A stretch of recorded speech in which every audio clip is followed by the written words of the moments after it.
новость. Сейчас был звонок. Едет десантное братство. Я специально не скажу.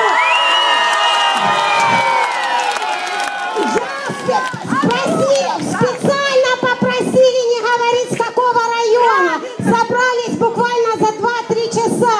Кто на заработках, кто где.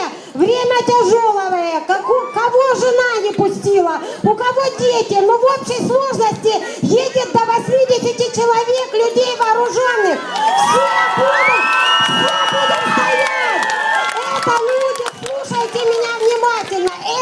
Это люди, которые прошли горячие точки. Это люди, которые видели смерть своих товарищей.